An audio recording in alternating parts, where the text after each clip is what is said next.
The question of the night, are the 49ers good? And if they are good, just how good are they? We're going to answer that, plus much more next.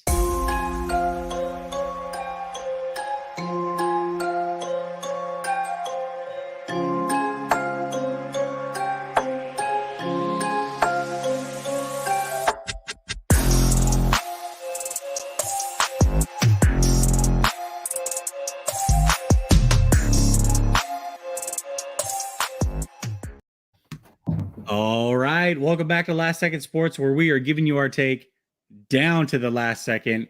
And it's Tuesday. Normally, you're looking at the screen, and next to me sits Sunil, but Sunil's out of town this week. And so I flip-flopped some things. Sunil did the post game with me. David, who normally does the post game with me, is now here on Tuesday. David, thank you for switching things around. I appreciate it. How you doing, my man? I'm doing great. It's I got my new Shanahan merch in the mail. I'm feeling myself a little bit. Did you get the hat? Did you get this year's hat? I was looking at that in the off season. Now he's rocking it.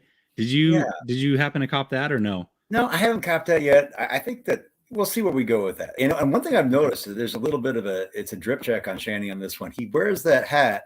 It's mesh paneled, but then, and maybe I'm wrong on this, but I'm one of those guys, when I get a mesh panel on the side and you got those big white long tags on the inside of that hat, I cut those out. I don't want to see the white tag through the mesh. Am I dating myself there? I mean, nope. With the fitted cap, you don't see it, but with the mesh hat, nobody wants to see that. I'm with you 100%. And sometimes I'll rock it backwards, and then you got the fat tag sitting on your forehead. Nobody wants that. So it's a really bad look. For a guy that wears Yeezys and joggers, you'd think he'd have that figured out. Not quite. Yeah, I agree, but whatever. Goodness sakes. Oh my gosh. All right. Well, let's get things started. Before we get into the other topics, just overall, we've talked briefly about the game, but just quick thoughts about the Panther game before we lay that one to rest. Any thoughts that kind of come to mind as you watch that game? Anything that we don't have on the topic list that you want to touch on before we get to it? I just think that it's just another one of the things that I thought was a clean game for the most part all the way through. I mean, I don't think there was ever a point in that game where it was in question. I think that's the big thing. I think that's been encouraging, is that that's the topic you're going to talk about tonight is the title. But, the Niners have been, they went up against a team that was clearly inferior, and I really felt like they dominated. There have been some times where it never was nip and tuck. It was never, the continued refrain of defense dominating at all levels. But yet we got some injuries that are cropping up. So that's what I took away from it. It's like exciting to be 3-2 and number one in the West. And exciting that the defense continues to dominate. But yeah, these injuries start to worry a little bit. Yeah, absolutely. And you can only overcome so much. And let's talk about that. That's a great segue. That's the first topic we've got tonight. How do they make up for these injuries? And when is it too much? I mean, at some point there is a tipping point. Luckily, it seems like most of these guys are coming back, and some of them should be back pretty soon, which is great to hear. But let's just look at it week to week for right now. The 49ers did go out and sign a defensive lineman who was kind of the heartthrob of the preseason this year. That's because they're running a little bit thin at the defensive tackle position. It sounds like Eric Armstead and Kinlaw are going to be out for quite some time here, week to week at the very least. And these injuries are probably going to linger all season. So we kind of have the answer there. But let's look at Bosa. Let's say Bosa's not able to go this week. What do you do to kind of cover for Bosa not being there? I mean, it's interesting, when in training camp or in the preseason, I think there was a bunch of people that got the preseason MVP votes on social media. And one of those guys was a guy that I think you and I both gave credit to, Kamoko Toure. He is, I believe, on the practice squad. And if that needs to be one of those veteran guys that really showed, now granted, he was doing it against, the second unit in practice, and then in preseason he was rarely getting starting reps or going up against starters that were being rested. But you can't control who you're playing against, and I thought what he afforded himself well. So that might be one of those call-ups that you get those veterans that get activated for the 53. The other thing is Samson Ebicom has really quietly been having a very solid season. The other thing there is Drake Jackson, second round pick, who people are talking about how he's second.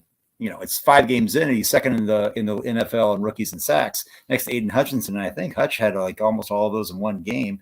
It's and in limited reps, much less pass rush snaps. I think a couple people had noticed, and so you've got that opportunity. But I feel a little bit better about the depth along that interior big end line. But you also have guys that can go outside, like Charles Minu has a utility to play big end. He can rush from the outside. I think he's better suited,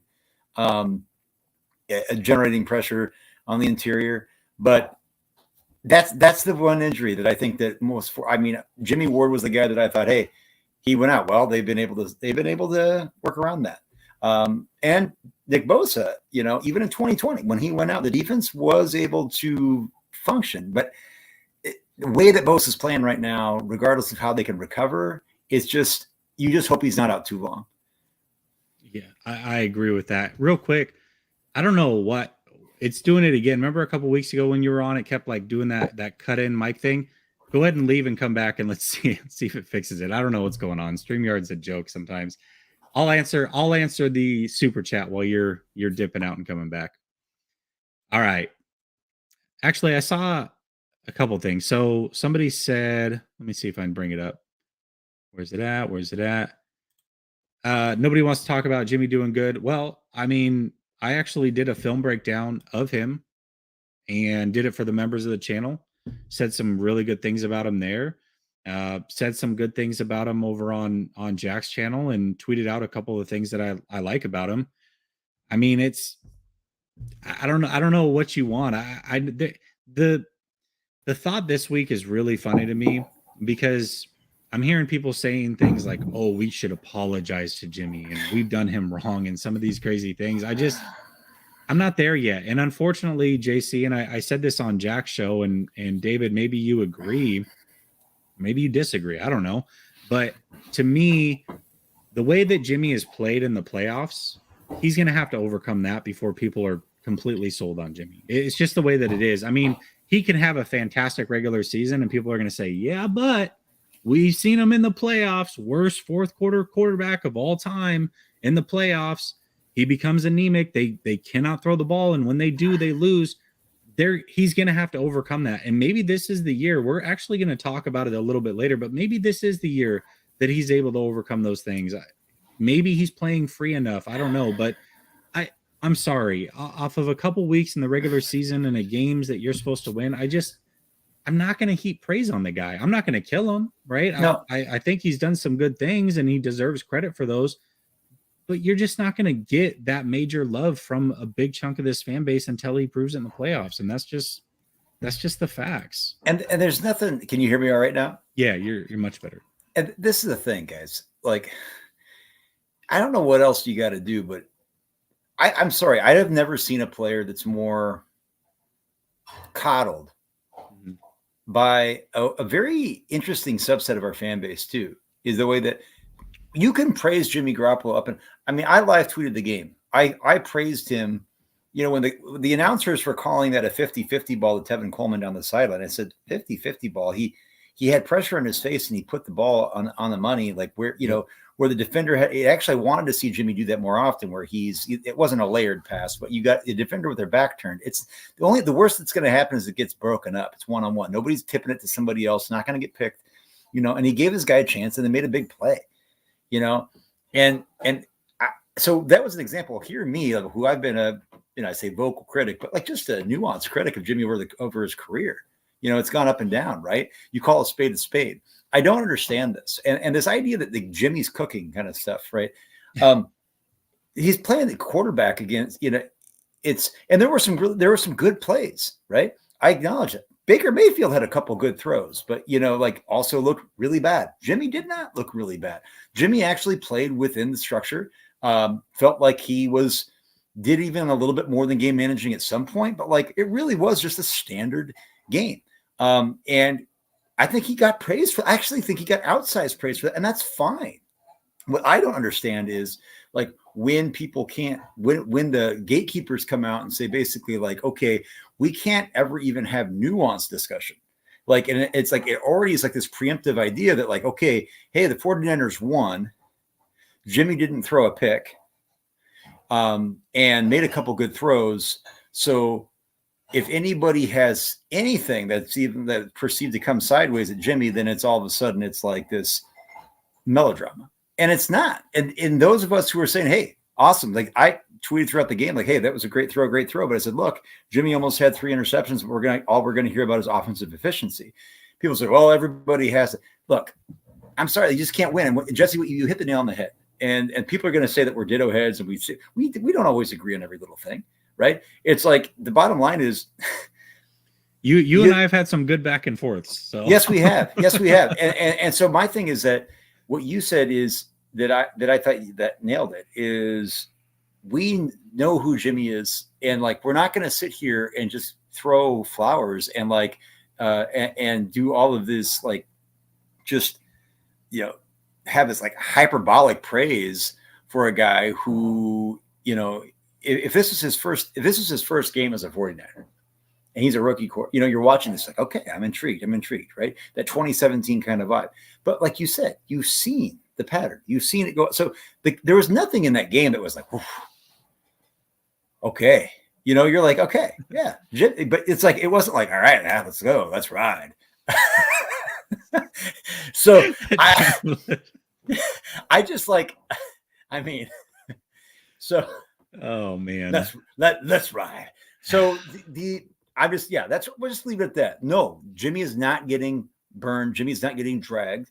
And in fact, like, go check my TL, yours, anybody else's. I actually thought Jimmy it was encouraging in a couple of times where he was going outside the numbers, he was going downfield, sure. But more often than not, it's going to be when Jimmy has a clean pocket. Let's talk about the offensive line. Let's talk about, I was wrong about maybe being as worried about Trent Williams being out. I mean, here's a guy who's top 5 player in the league. He's been out for those last 2 weeks, and they've afforded themselves pretty well. Jimmy had a clean pocket most of the game. And when Jimmy has a clean pocket, like most quarterbacks, Jimmy will deal with structure, right? He feeds over the middle. And if you leave that and his timing crossers, he feels very comfortable making those throws. Mm-hmm. Yeah, he does. It doesn't take away from the fact, though, that there were multiple times on all of those picks, all the near picks, clean pocket, no pressure. Yeah. Okay. Steps up in the pocket confidently, doesn't see it, right? And I think people talk about that, but if Matt Stafford throws one to Jaquiski Tartt, like we talked about, right? Oh, well, we'll talk about that with Matt Stafford, but not about Tartt. But if Jimmy does it, it's like, oh, we live in the woulda, coulda vein. And I just feel like with a guy who, like you said, who's shown a pattern of that, to not address the woulda, coulda, shoulda as part of that process evaluation is just disingenuous. Yeah, you have to judge everything as a whole, and I certainly left that game going, this is much better than bad, right? Like of course there's, but even it's funny because I'm labeled as like the Trey Lance guy. Oh, you never say anything bad about Trey, but reality is, you can go find tweets that are still up from the Texans game where I literally said these words. Yeah, I think he finished 9 of 13 in the first half, and at the end of the half, I said, "This is why you don't box score scout." Meaning, if you look at the numbers, he looks okay, but reality was that was not a good half, in my opinion, until the very, very end of it. But if you took the half as a whole, there was some things to be desired for sure. And that's about a guy that I wanted the 49ers to pick. I'm 100% being behind being the quarterback. I'm just going to call it as I see it. Maybe uncomfortable. Maybe sometimes I go a little far on Jimmy because I feel like the fan base is so far over here that I'm trying to right size it on my own. But I'm just being real. I'll say good things about Jimmy. I've said plenty of good things about Jimmy. It's not like there's no record of the things I say. They're all over Twitter. They're all over this show. So if you really want to know, they're there. They're there. Well, and I think we've got topics to talk about. And look, People are going to think whatever they're going to think. I honestly am not going to apologize for it. And I'm not going to apologize to Jimmy Garoppolo. And I'm not going to apologize to anybody about a perspective. Look, when you've been, and Jimmy Garoppolo doesn't know anything to me, you, anybody else, right? But this idea, though, that like sometimes there's also other things and other patterns of behavior and patterns of play, like you said, that you've seen it once, you've seen it twice, like fool me once, fool me twice. Like I'm just not going to overreact to a week 5 game against what may be the worst team in the NFL. Granted, the Carolina defense is not the worst defense in the NFL. They also had some pieces missing. They're not the 49ers defense. Okay. They've got some nice pieces, but altogether, I mean, so look, all around good game, right? 49ers were very efficient. Run game was with Jeff Wilson, offensive line. That's the thing that I'm really encouraged to see. There's little mistakes here and there, but again, defense played lights out, if not for a couple little special team snafus where they gave up some field position. I mean, really, I'm not going to sit here and nitpick Jimmy too much more, but I'm not going to sit here and throw him a parade. Yeah, for sure. But at the same time, I'm not going to not give him credit just because it was the Panthers, because that would be being hypocritical, right? One thing that I've said is you can't say to Trey Lance, the game that he had against the Texans, oh, it's just the Texans. I hated hearing that. So I don't want to say, oh, it's just the Panthers for Jimmy, but it's week 5. So until he does it in the playoffs, because there is that track record of Jimmy not performing in the playoffs, to where Trey Lance doesn't have that track record. I'm not saying he would perform in the playoffs. I don't know. We haven't seen it, but we've seen Jimmy not perform in the playoffs. And so there's always going to be that in the back of people's minds until he does. And like I said, maybe this is the year. And when he does, I've said it a million times, if they win a Super Bowl, they can put a trophy or a statue out in front of Levi of Jimmy Garoppolo. They can sign him to a lifetime I don't care. Just get number 6. Just get number 6. I don't care how it happens. Yeah, and unfortunately, look, it's our choice, but we're talking about it, and it's like it gets asked. I just think that I'll believe it when I see it, and like you said, I'll cheer it on wholeheartedly. Like we're 49, like we're content creators, right? But we're not journalists, so to speak, right? We're fans, right? We're wearing Niners gear while we were talking about this stuff, right? Exactly. I mean, I'm not even saying like the stunt on anything like this. Like I have season tickets. You think like you buy season tickets because you don't want to see your team win? No, it's like, so like it just, yeah. So anyway, Jimmy, I'm sorry. Yeah, for sure.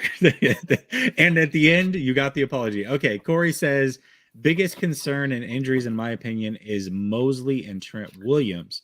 Yeah. Last time they had a bad starting corner, they had both set of pressure. Your thoughts? We'll talk about the corner position. Trent Williams, from the very beginning of this injury, the way they handled it, it was pretty clear to me that they were targeting that Chiefs game. That's at the 4-week mark. Kyle Shanahan repeatedly says 4 to 6 weeks, possibly earlier. He's throwing that out there. They chose not to put him on IR. I think the Chiefs game is when you'll see him. So I'm not as concerned about Trent Williams, but that corner position, it might be an issue. But then again, it might not be. I think Womack can fill in admirably. I think if Verrett's healthy, he can fill in admirably. Personally, I think Womack's going to get that first shot, and I think he deserves to get that first shot, and we'll see how he plays. I think athletically he fits that profile. What do you say about the corner position? Are you concerned at all, David? I mean, yes or no. I mean, I've been to, I think D'Amico Ryans put his stamp on this defense in ways that he's elevated play for sure. But I also think, Mooney Ward is, we were just talking about that tonight. Crocker was talking about that tonight about his top 3 corners. It was kind of QT and some other guy who I was talking with too. They were talking about Slay and Marlon Humphrey and Patrick Surtain. But I was like, Mooney Ward. And like, yeah, he's like in that number. He's at least in the top 5 if he's not in the top 3. I mean, I think he's the top 3 right now, along with guys like Slay and Surtain. And so that helps it when you can put, and what you've seen in these games is that Mooney is being put on an island with guys in man coverage, being trusted. They keep challenging him. And what has he done in the last X amount of years in the NFL? He leads the league in forcing tight throws into coverage, right? It's like, and so he's the signing of the offseason in the NFL, the most underrated signing of the offseason in the NFL. It's not, I don't even think it's remotely close. When you can get a top 3 to 5 cornerback in the NFL for the contract that he got, when everybody said they were supposed to be throwing that money at JC Jackson, right. I'm just saying, like, so that helps. However, we've seen what happened last year in times where one guy goes down, Jason Verrett goes down, then you're platooning with Josh Norman and Dante Johnson and things like that. And so, yes, I do think having Demo Lenore and Samuel Womack there can help. And there's some interchangeability there. Outside of that, you start to get a little concerned because Emmanuel Mosley has been playing so well in that duo. And so you start moving people around, you do lose some of that depth. The depth is there, right, to supply, to fill in, but then it gives me a little concern. I think they can piece it together. Much like I think they can piece together Bosa's absence for maybe a game or so. But when you're asking more from that, it does start to get a little bit dicey. Jimmy Ward being out, Jimmy Ward coming back. So hopefully there's another thing though. Jimmy Ward coming back, he's always been Mr. Utility. Jimmy Ward can go play in the slot. Jimmy Ward can play outside. Jimmy Ward can play, he can be the single high eraser. So that, I think they can figure this out. But the fact that Mosley's out for the season is what concerns me. If it was one of these little minor things where it's week to week. So yeah, whoever made that comment, I do think, let's talk about the word Demo outside and Womack to the slot. I mean, that could make sense. I also I feel like Womack looked really good on the outside in training camp and looked really good in the preseason. So let's just see what happens. I mean, they draft well at that region, and maybe Avery Thomas we've been talking about. He hasn't been seeing reps, and gosh, I don't know if that's going to happen, but he's around, right? So, yeah. I think that, to your point, that's the concern. Losing Mosley by himself, I think they have pieces to where they're not going to get another guy as good as Mosley. Not right now anyways. But I think they have enough around that defense that when healthy, whoever they plug in there, they can be okay. The issue is with him being done for the season, you're now one injury away and losing a Mooney for a game or two, or heaven forbid a season, to where now it's all of a sudden it's dire straits. And so I hate to look at it like that, but that's just the reality of the situation. Anytime you lose a starter for a full season and you only start 2 guys, if the other one goes down for any extended period, all of a sudden this top level cornerback tandem in the league is completely erased. And so that has been what has driven this defense. That's what has allowed. I mean, we've had a dominant defensive line in the past, but you pair that now with a secondary that's been as dominant as it has been and a great linebacking core. There just isn't. Where's the safety for an offense? There is none. But you start to pluck away pieces slowly, all of a sudden there's chinks in the armor. So we'll see how it plays out. And I think that's the big key here, right? Is that you're not just talking about, and the sky is not falling. I think D'Amico Ryan's, this is where, I haven't written in a while. I want to write. I was talking about an idea I might talk about on this show later, is that this idea that D'Amico Ryan's is, to me, the MVP of this team, and so the job he's been able to do, and there's studs at every level, but I think that you really brought out those traits uniquely, meshed them well, and called amazing games. And so if anybody can do it, it's him. But this is the thing we've already talked about: Kinlaw and Armstead. No, they don't play corner, but there's that Kinlaw, Armstead, Bosa. That's supposed to be 3 out of your 4 starters on your base, right? Right. Okay. So then you've got Jimmy Ward. Now Tayshaun Gibson's come in and played well, but Tayshaun's older, right? It's like, and it's been early. Can his body hold up long? We don't know yet. Okay. E-Man's gone out. Okay.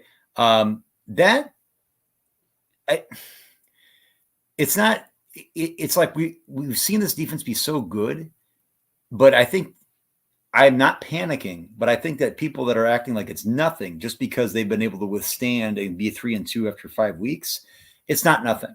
And I think that's where we were talking about Trent Williams being out and still being great. Like that to me is, I guess Kyle being Kyle, that's testament to those guys who are stepping up. These young guys are stepping up. But yeah, I'm not gonna lie. When these big firepower offenses come in, and if that defense is still down those guys, it's not. I don't think you're gonna see maybe the juggernaut on defense that we've seen thus far. No, definitely not. And let's just be honest. If you look at this defense, who were the penciled in starters for week 1, barring no injuries? Who is number 1 on the depth chart? They're down 6 out of 11 of those guys. 6 out of 11 right now. If Bosa doesn't play, you've got Bosa, Armstead, Kinlaw. That's 3. Yep. You've got Jimmy Ward. That's 4. That's right. Mosley's 5.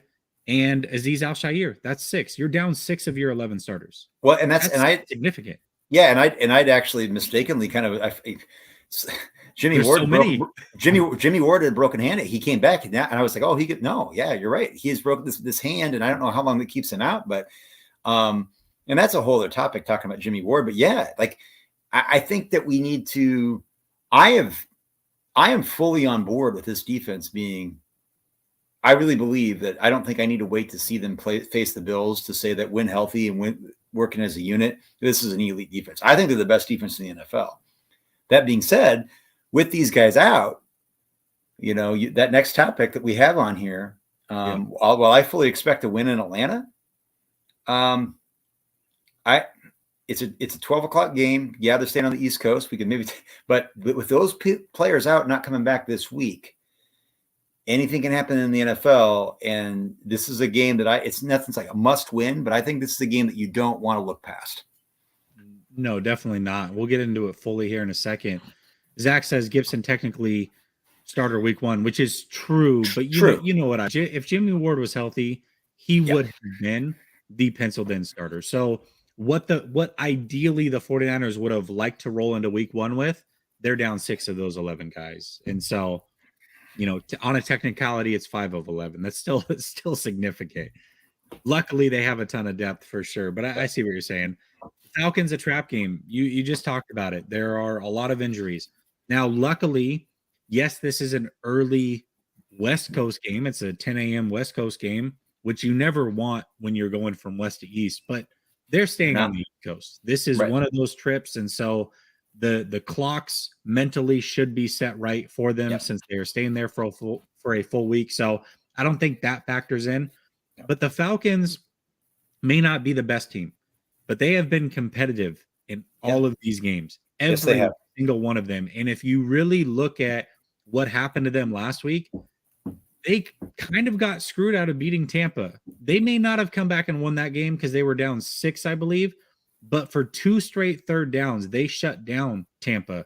The first one they called defensive holding, which, I mean, all the cornerback was doing was jamming the receiver. I think it was A.J. Terrell, jamming the receiver within 5 yards. They called it holding.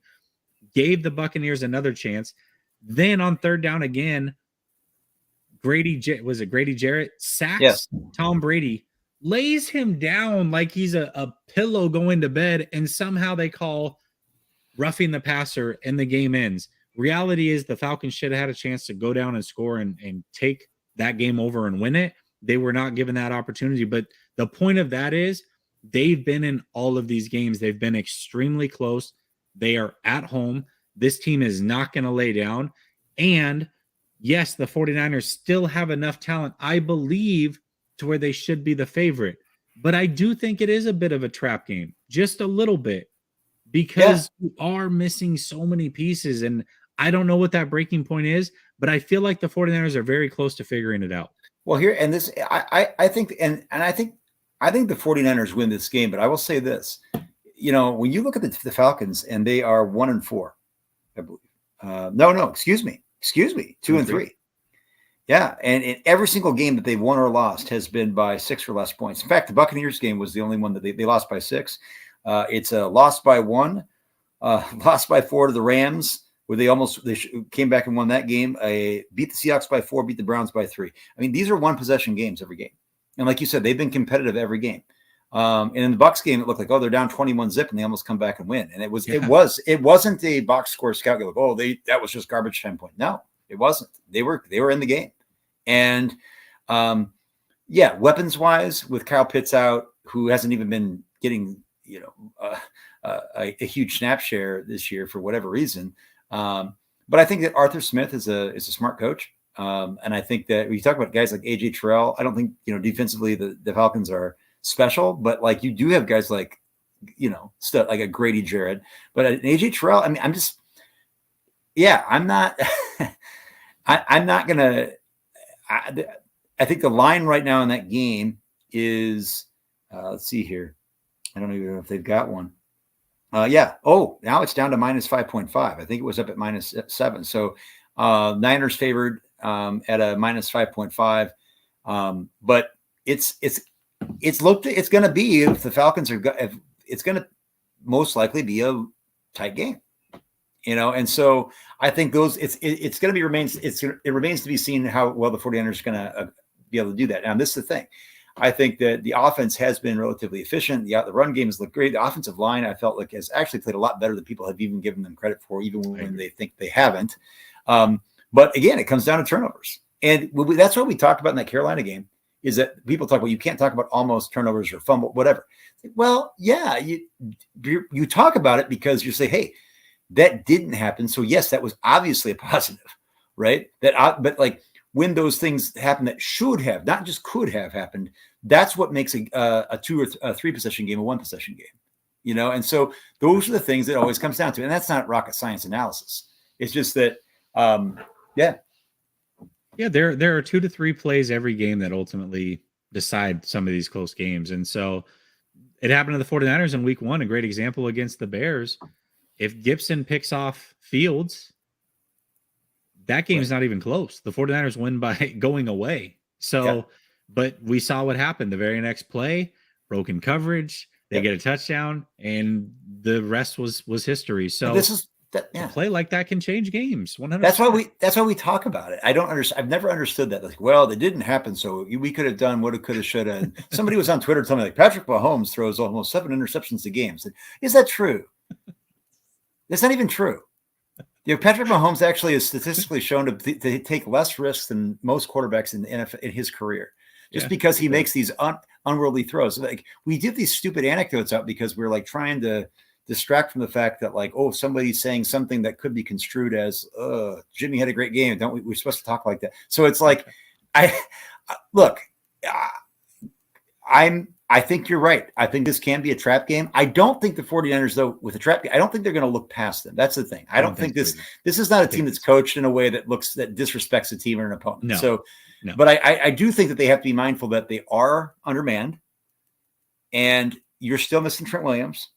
And yes, they've been able to do it, but like that concerns you, So that's what I think is going to make this game exciting for non-49ers fans. Might make it a little tighter, but I think it's going to be a closer game than people think. Yeah, I'll say this. I think the 49ers win. I don't know how confident I would be in taking the 5.5. No, that's fair. So, I'll take them straight up. If I can buy it down, maybe to 3.5 or something. But yeah, I think it'll be a close game. I think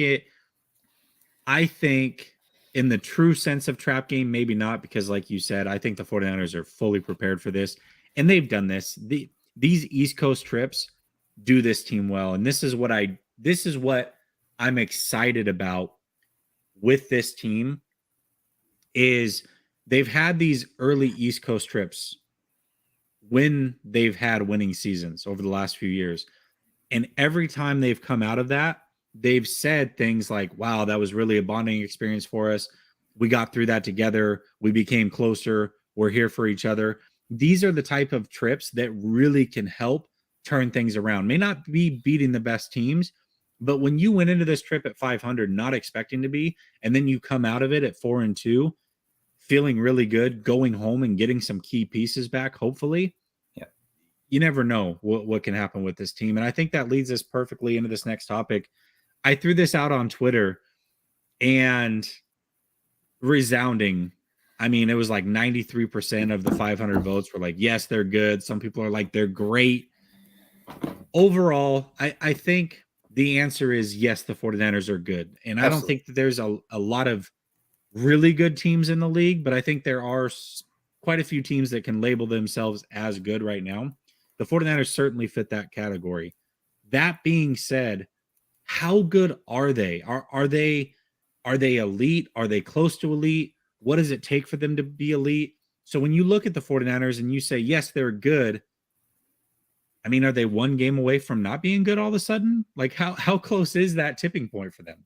Yeah, I think that the 49ers, look, the defense is elite in my mind. But that we're talking about, and I think, yeah, I put my playoff seeding out after this. And I mean, before the season started, I said this is a division winner and they would be competing for the number 1 seed. Okay. So like that should show you what I feel about this team generally. And granted, that was before some injuries or quarterback change, things like that. But I do think that they're going to win the division. I think that they are primed to do that. I think that, and that's more of that's a byproduct of the 49ers being a very well-coached team. And also with this division not being anywhere near as good as people thought. So I think that question of like relative to the rest, because, yeah, I think this is clearly a playoff team. I think they're the division winner. I think even without that, I think they have a track to, if not division winner, that 6th or 7th spot. But yeah, defense is elite. And offense, I feel like lately, the last couple of games has been, playing efficiently and playing relatively well. But what we're going to need to see is like, how aggressive is Kyle Shanahan going to continue to be? In a way, against, is he going to play more conservatively, or is he, with the defense being out, with the defense being a little bit undermanned? I sometimes wonder if he's more prone to be a little bit more aggressive. I don't know. This Falcons team here that they're playing, I think they give up about 400 yards a game. So it's not exact. They're not the 49ers East, but yeah, no, I think they're, and this is why I think that the team defensively, we can talk about every level, but offensive line to me has exceeded my expectations. Running back, without having your TDPs or your Trey Sermons, your third round running backs that, you had to have, with the Elijah Mitchell being gone, to have Jeff Wilson, everybody's favorite RB4, or a lot of people's, they're not their favorite, I guess, for whatever reason. He's out there, the 8th leading rusher in the NFL. You have a healthy Ayuk, you have a healthy Kittle, you have a healthy Debo, you have a healthy Juwan Jennings, you have Danny Gray that's coming. Like, weapons are there. And so, yeah, I think this 49ers team has a potential to be very good. But like I said, I need to see it at the heart of the schedule. I need to see it against teams that are not the Chicago Bears, the Seattle Seahawks, all due respect to Geno Smith, the Carolina Panthers, and to be quite honest, the Los Angeles Rams. Like, has anybody watched? I don't know if people have been watching Rams games. They're not a good team. They're not a good team right now at all. They're not. They have elite players in spots, but this team is not playing well. And yes, they have gone up against juggernauts in the Niners and the Cowboys. And the Cowboys defense is very good. It is very good. So they've not had a real cohesive game on offense the entire season. And I think the Niners are good, to answer your question. I think they actually, with consistent quarterback play and game managing, we've talked about this. I don't want Jimmy to be anything else other than who he is. But just play the game in control, in structure. This team absolutely has the capability to be incredibly good. But with these injuries, I'm not going to lie, they do start to make things interesting. Yes. I agree. Tommy, what are you doing, man? You're muting people? Bomber, he's sorry. He didn't mean to. I've seen him throw it up multiple times. He definitely didn't mean to. Real quick, let's talk about this before we parlay into the next topic. How good is T.Y. McGill? So T.Y. is 29 years old. He's got the body type of a DJ Jones, actually. Pretty good pass rusher. He was the darling of the preseason. Every year there's one of those guys that just kind of explodes in the preseason. He was that guy. He had 2 sacks against the Las Vegas Raiders. He had 1.5 sacks against the 49ers. So he's a guy that can get after the quarterback a little bit, has bumped around the league, but has stayed in the league. And you know how Chris Kosaric does. He makes magic happen. But then the flip side of that comes down to how long are Armstead and Kinlaw out? When you're going and signing a guy in that interior, that tells me probably going to be out a while for those, and that's unfortunate. So that being said, you were talking about the 49ers and how good are they? Let's just get down to it. Can this team win a ring? And more importantly, can they do it with Jimmy? And I'll throw some things out. I'm not going to back off my stance where early in the season I said if Jimmy starts, you can't win a ring with him. And it's less to do about, I would say, Jimmy and how good this team is, and more to do about what the history of the NFL tells me. So 13 non-Hall of Fame, or excuse me, 13 Super Bowls have been won by non-Hall of Fame quarterbacks. Yeah. So it's very, very hard to win a Super Bowl, period, if you're not a Hall of Fame quarterback. At no point has there ever been a quarterback who's not Hall of Fame caliber that has lost a Super Bowl and then come back and won a Super Bowl. Only one time has it happened where that caliber player has made it back to a Super Bowl. They lost it again. So when you just look at the history of the league and what it tells us, it's not unlikely. It just hasn't happened. He would be the first. Jimmy would have to be one of one. And then let's move it forward a little bit, because you hear people say, well, it does happen where mediocre quarterbacks win, which is true. But if you really look at it, since this league became very offensive driven, 2010 is around that time that all the rules completely changed, and it was like, okay, this is an offensive league now. Only one game manager quarterback has actually won. So if you look at the last 12 years, 9 of those 12 years, quarterbacks who were top 10 in the league have won a Super Bowl. The 3 years that it didn't happen were Joe Flacco, and if you go look at his numbers, he played elite in those playoffs. In 4 games, he had over 1,100 yards passing, 11 touchdowns, and 0 interceptions. That's elite quarterback play. So he turned into an elite quarterback for a 4-game stretch. Nick Foles is another one who, again, not the best, but he turned elite. In 3 games, he threw for 600-something yards, 6 touchdowns, and 1 interception. 2 games, and then right? 3 games. It was 3 games. Yep. So he turned, not 600 yards. It was 900-something yards. Yeah, that's what I thought. Yeah. 900-plus yards, 6 touchdowns, 1 interception. So he turned elite for a 3-game stretch. The only quarterback who was a true game manager in the last 12 years that has won a Super Bowl, believe it or not, Peyton Manning. Exactly. That's the one guy. And so to me, when I look at this, David, I'll let you go in a second. You got a lot to say. But when I look at this, I don't think that Jimmy can do the Flacco and Foles blueprint. I do think he can do the blueprint that was laid out by one Peyton Manning.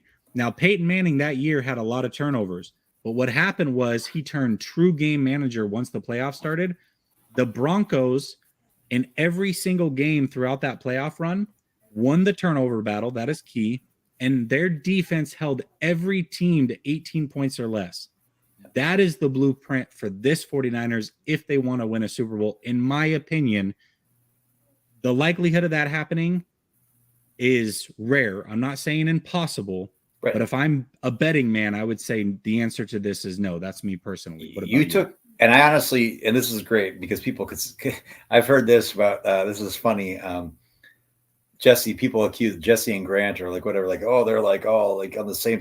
I honestly had no clue that Jesse was going to bring this up. And he actually took the words right out of my mouth, is that I'm sitting here thinking like the model that you're really looking at, oddly enough, is the Peyton Manning Denver Broncos team. And that's not comparing Peyton Manning directly to Jimmy. It's the scenario of Peyton late in his career, arms a little bit limp noodle, right? Like this incredibly dominant defense. Okay. The examples that you gave with Foles and Flacco were dead on, is that, and they played elite level ball at other stretches in their career, but they were actually a quarterback in those games that won because of them, not just in spite of them, not just like, oh, I'm managing them. They were not managers in those situations. No, not at all. And when we remember watching back to Peyton and beating the Cam Newton led Panthers in that game, and I think most people had picked the Panthers to win that game. Based on the way the Panthers offense is humming and just how inept the Broncos offense was. But I I believe Malik Jackson was I can't remember if he was the MVP or what happened in that. But yeah, that's the model. And is it, as a betting man? Yeah, it's pretty rare. I will say this. If the 49ers were to go and face a team like the Rams got to face last year in the that Cincinnati Bengals type of team, and the Niners defense was healthy, like went into like what they did last week, yeah, and that was the Super Bowl matchup, the 49ers win. I think the 49ers win the Super Bowl last year. Yeah, okay, against the Cincinnati Bengals. I agree. And so that idea that you can't win with Jimmy, you're right. Like I've been probably guilty of saying, like, we know what the reason we say this is, we know how Jimmy plays in the playoffs. We know, and so until that changes, it's really not fair for anybody to ask anybody else to be like, well, you don't know. Well, I was telling my students this day in class, you are who you show yourself to be. How you think of yourself is, there's one person behind your eyeballs, right? That's great. You can believe in yourself all you want. That's awesome. You want people to do that. But you are who you show yourself to be. Your reputation precedes you because of what pattern of behavior, or pattern of play, or pattern of however you want to say it. And so that's all we have to go with. But yeah, I will say this. If this defense can keep this up, where they can play this level of ball against some of these top contenders, then yeah, I actually have confidence that the 49ers can actually win a Super Bowl with Jimmy. Now, do I need to apologize? I actually do believe that. And I think that's the caveat is I did not know going into the season. I thought the defense was going to be really good. I did too. I don't think I realized and I've been so pleasantly surprised. Like, I didn't think the defense was going to be this good. And the secondary was this good without Jimmy Ward. And so if that maintains, yeah, you're going to be hard pressed to see anybody really want to face the 49ers. And if Jimmy plays mistake-free ball, yeah. What? Say what? No, nobody's going to want to play this team. That's absolutely not going to be the case. I do want to answer this because 3 people threw out Stafford different ways. Jay Boogie says Stafford is an elite. So to answer to that question, remember I said top 10 quarterback for that given season. Stafford was 100% a top 10 quarterback last year. Somebody says Stafford isn't elite and isn't a future Hall of Famer. Remember when I said 13 Super Bowls have been won by non-Hall of Fame quarterbacks? Stafford is one of those 13 that I put in there. I personally don't think he's a Hall of Famer yet. He won't be. Yes, he has some Hall of Fame numbers, but I don't believe he's a Hall of Famer. So he's one of those 13. So that's, I tried my best to cover all my bases as I did my research, and I've talked about this a lot. This is all going off of memory because I've done it, I feel like, so many times, but that's the reason why Jimmy, literally, we can talk about, everybody wants to bring up the Ravens or the Buccaneers and some of these other teams. Regardless of all that, yes, true game managers can win a Super Bowl, especially with top level defenses in history. But Jimmy Garoppolo would have to be one of one. The only player in NFL history to do what he would have to do in order to win a Super Bowl, and that is be a non-Hall of Fame caliber quarterback, to lose a Super Bowl, and then get back and win a Super Bowl. It has never happened. It has happened with quarterbacks, John Elway, Greasy, those types of guys, but they are Hall of Fame caliber. So I'm not saying it is impossible, but if I'm a betting man, I'm going to say no, they do not get it done with Jimmy. Okay, that being said, here's what's interesting. I think they can get it done with Jimmy. And I think so much so that they should, if they have an opportunity, go all in on this season, David. They've got the cap space to do so. They've got the capital to go make this happen. The NFC is wide open. The AFC is going to be tough. Once you get to the Super Bowl, if you're going against a Mahomes or an Allen, it's going to get really, really tough for you. That being said, I think the NFC is up for the grabs. And once you're in the big dance with a defense like this, if Jimmy's protecting the ball, literally anything can happen. So should they go all in? I think, yes, they should. But a couple guys that are being thrown around are Christian McCaffrey and Brian Burns. The reason for that is because a lot of people think that the Panthers are going to go on this fire sale. They fired their head coach. Maybe they go on this fire sale. you had an interesting take about this on Twitter, and I want to get your thoughts on this. Who are you picking out of those two, and why are you picking them if the 49ers were to get one of them? Me? Yeah. Brian Burns. Yeah. And I'll say, and this is why.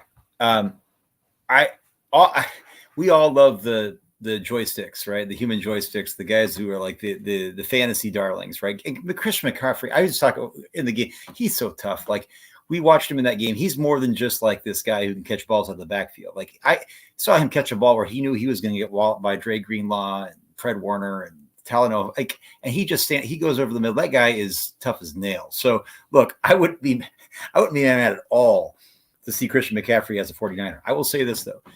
You can never, ever have too many elite pass rushers. And the bottom line is, and I've told you this, everybody wants to talk about, is Christian McCaffrey better than Jeff Wilson? Yeah. Yes. Do the 49ers really need, if we were like looking at that, it was like the gun to, like saying like between those two players, one, Nick Bosa's hurt. He's got the groin. Everybody's like, oh, it's only going to be week to week.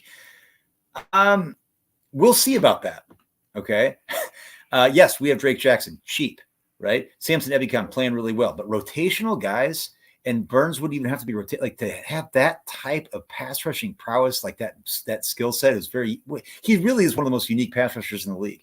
If you could add that, I just feel like, to me, that makes that defense that much more lethal. Adding Christian McCaffrey could be helpful, but here's the thing I want to remind people. This offense already has some incredible weapons, right? Deebo Samuel, Brandon Ayuk. Brandon Ayuk can do things out of the backfield that doesn't do the offense. George Kittle. Yet this offense still has never hit a stratospheric level like that. People, that people think that they can, right? That's why Trey Lance got brought in. Okay, so to me, if Jimmy's your guy, I'm not saying that Christian McCaffrey can't help this team. I just think that if you were able to acquire Brian Burns, maybe that's a pipe dream. Hey, you pair him, and if Bosa's up for any stretch of time, you come in, and that's a pretty nice replacement. And to me, that makes this defense so again, I don't think that's going to happen, but yeah, I would go with Burns, and I wouldn't even blink. Are you in the belief that the 49ers should go all in if they are given the opportunity? These players aside, some people have thrown out guys like OBJ, Bomber now not in timeout. Thanks, Tommy. Derrick Henry, he says if they could get him, they would win a Super Bowl. Regardless of who the player is, do you think if the opportunity presents itself that the 49ers should have an all-in move this season? Yes and no. I hear what you said. You always want to try to win a Super Bowl. Well, you have the pieces in play to like actually win the trophy number 6. You do what you can, right? Because you don't know exactly how everything pans out. Injuries can, it just depends on what that looks like, right? You asked me the question between Christian McCaffrey and Brian Burns. Like, those are two elite players, but also Christian McCaffrey has been injured, and he's a running back. And I've seen Kyle Shanahan take Raheem Mostert and Matt Breida, and like, I don't know if that really requires Christian McCaffrey. It could be great, but like to me, it would be, is there a cornerback available? But who's going to be available, right? Is there offensive tackle available? No, right? And so if it were the Carolina Panthers that were making a fire sale, I mean, I would rather, I don't think that would happen, but I don't think, an OBJ, I was the biggest guy. I didn't want them to take him over Bosa in a trade, but I really was back then big on acquiring OBJ because I really thought he could have been dynamite in Shanahan's offense. That being said, like, at this point, coming off an injury, where does he fit? Like, does this really make the Niners team like just like Allen Robinson went to the Rams? Everybody was like, "Oh my God, this is what literally has been a no." So yes, the idea of going all in, the idea of trying to make your team better, I'm absolutely a proponent for that. But the idea of less need after those picks, I still believe that you've got pieces. I still think you've got pieces though on this team that make this team already a Super Bowl contender.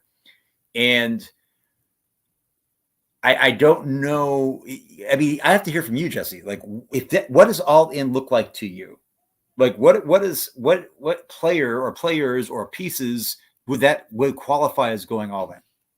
Yeah, I look at it. It doesn't have to be a break the bank move. You look at what the 49ers did in 2019.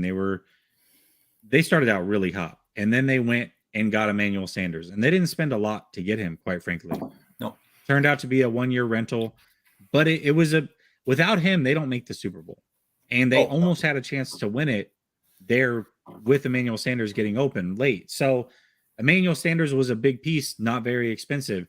I know that when you talk all in, a lot of people want to look at what the Rams did. The Rams were in a little bit different situation. Let's remember they had no cap space. Von Miller was expensive. And so in order to get Denver to eat that salary and also give you the player, they had to overspend to make that happen. And oh boy, did they. However, it resulted in a ring. I'm not looking at a move necessarily like that, but OBJ is another one where, remember, he was cut. He made it through waiver wires because he wanted to choose his team, and so nobody was going to pick him up. And so when the opportunity presented himself, they got him for very cheap, and he helped them win a Super Bowl as well. So I'm not necessarily saying a wide receiver, but those moves are always out there. There's always a player that is disgruntled. He's a little bit older. He wants to be cut or traded. And if there's a team out there that doesn't want to pay their player X amount of dollars for the rest of the season, and they're not going to re-sign him anyways, and they'll take a 4th-round pick, yes, do that. Do that. Yeah. And I'm with you. And and because I'm with you and I agree with you, I just have to shout out to our guy, Jay Escaro. He's calling us. We got a new nickname. We're the Ditto Bros. That was good. That was good. Gotta get Grant on here. It'd be like the 3, like Ditto trio. Like Ditto Amigo. Like there has to be like the Amigos and Ditto together, something like the. Anyway, but I'm with you on that. I think that's what. Yes, not being afraid to go at the trade deadline. The thing is, I think that's what is it? It's a couple weeks, right? How it's end of usually October, like week 7, week 8, something like that. Yeah. So the thing is, you have to ask yourself at that point, what capital are you willing to give up? Yes, you have the cap space to cushion for that. But who's going to be selling? We could sit there. It could be a whole other show. For sure. I mean, I don't think that guy. Another guy on the Carolina Panthers that I think is an absolute stud is DJ Moore. And that just is not been utilized in a way, and people kind of rip it. It's like, but then that's my question is, where does he fit and whose snaps does he take? And like, what's, what personnel packages do you really see that paying dividends? And yes, it adds depth, but is that so? Yeah, that's where I like when you talked about Brian Burns, I'm thinking, hey, a guy that can get a pass rushing specialist, you could always find room for that. You can and that's what makes the already great part of your team even greater. And I think that's what adding strength to strength is I'm a big fan of that. Yeah, I'm with you. And I think there are teams that make sense for some of those players. The Chiefs are a great example. They've inquired about DJ Moore. That makes a ton of sense. You've got the Bills who have looked into C-Mac. That makes a ton of sense. Absolutely. For the 49ers, I don't think either of those players make sense, but I think there are players out there that do make sense and will make sense. And these things happen. They come quickly. They come swiftly. And when they do, it's like all of a sudden you hear players available and then boom, they're on a team. So basically what I'm saying is, as 49er fans, keep your ears to the street, because these things are going to happen. They're going to start happening in the next couple weeks, and it'll get interesting because you're going to see, whether it's the Niners or not, you're going to see what teams think they can win a Super Bowl this year by the choices they make come this deadline. And so it'll get very interesting. One thing I'll say too is, you and I both know that the Niners have, like, Jed York and Kyle, like, we know Kyle believes in Trey, but Trey is not here this year. And so, but Kyle also, they're dead set on contending this year. And John Lynch has been one of those guys. They've been willing to make moves if they need to. And like you brought up the Emmanuel Sanders thing, the move from 3 years ago.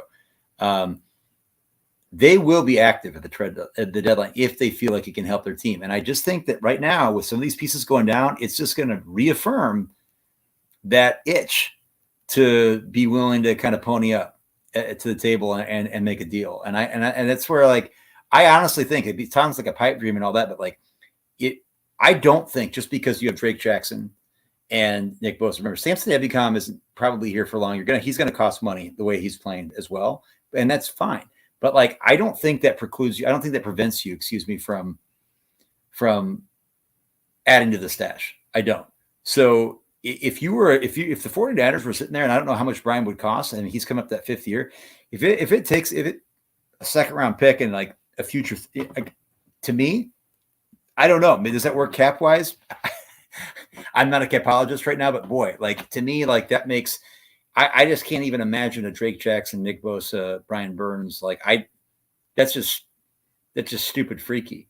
And so yeah, that's what I'm going to be looking for. You're right. Ears to the street. I'm going to be keeping my ears to the street. That's for sure. All right. We got a couple super chats. Gammon, it is nice to see you. It looks like you are back. Happy to see that you've made it through. Hopefully everything is good with you. A moment of honesty. Garoppolo and Mariota don't scare anyone. The difference is the 49ers defense feeds on an anemic offense or anemic offenses. Our special teams needs to play better. The forgotten unit, as always. It's a great point. Sunil brought it up on Sunday. This special teams was supposed to be elite. They went out and got a lot of players in this offseason, especially for that special teams. And it has not been that, right? They got a whole new unit. They got a whole new coordinator. I think it's been better than it was early in the season, but it hasn't been elite. What were you going to say, David? Robbie Gould. So speaking of special teams, that's true. Speaking of injuries, people act like that's not like, now granted they wouldn't have signed him, but we saw them do I think the Chase McLaughlin. Where's he kicking? He's back in the league. I can't remember where. I thought I saw he was in the NFL. I just saw him. I can't think of where he's at. But that's a big, like, granted, yeah, there are other. Wasn't it the Thursday night game, Broncos and Colts? Yes. Yeah. It was the Colts. He's the Colts kicker. Yeah. And actually he got ragged a little bit when they lost to the Seahawks. Actually, I thought he didn't play that poorly, but yeah, there's kickers out there. I think they should say Sloman, what the hell that is. And then they've got, somebody was asking if Rodrigo Blankenship is still alive, but yeah, he's not on the Colts. So yeah, but yeah, that's a big injury. And if you get to a game where you can't kick field goals, where you can't kick PATs, which I wish they would abolish anyway. This is just like it's kind of a wrinkle to the game where, like, if you can't trust your kicker, maybe Kyle Shanahan will actually go for it. And like, here's the moment from that Carolina game, man. I was sitting there tweeting, it's like, it's 4th and 3. I said, if he doesn't go for it here, I said, I'm going to break my TV. And he goes for it. The DPI gets drawn, which is a little ticky-tack, but they got the call. And that's what really led to that touchdown that really gave that game some separation. If he punts there, I'd say the Niners still win, but it's tighter. So it's going to be interesting. Maybe that plays into Kyle being a little bit more Vegas Kyle. Like, I'm gonna, like, we're going to take some more risks. Absolutely. Gizmo says, I'm a math guy. Having previously lost a Super Bowl does not reduce your odds of winning a Super Bowl in the future. They are independent variables, gambler's fallacy. I agree with you 100%. True. But being a math guy, you have to look at how the past has gone in this league. I'm not saying it's zero chance, but if I'm playing roulette, the chance, in my opinion, of them doing it with this formula is hitting that 0 on the board. It's not choosing black or red. It's not going to the board and saying, okay, there's been 15 blacks, it's going to be red, and betting on that. To me, it's going to the board and saying, I'm going all in on zeros, which, by the way, I'm telling the 49ers to do so in this very next topic. I think they can do it enough so to where I would go all in. If I am a betting man and looking at it, it is very, very slim chance. Well, and Gizmo's right. I mean, mathematically, it does not reduce the probability. No, definitely not. But that's not really I don't think it's so much the probability that you're looking at, is that you're looking at more of those qualitative elements of, okay, why is it that you would see a non-Hall of Famer quarterback losing? You're talking about two teams that usually are typically elite, and has that quarterback played at a level where they're not doing anything because of him? And I think that's where Jimmy is as a quarterback. I think that's what we were talking about. So that's what makes me feel like, but what Jimmy did, 2019 defense was good. This defense has the capability to be great if people stay healthy. We'll see.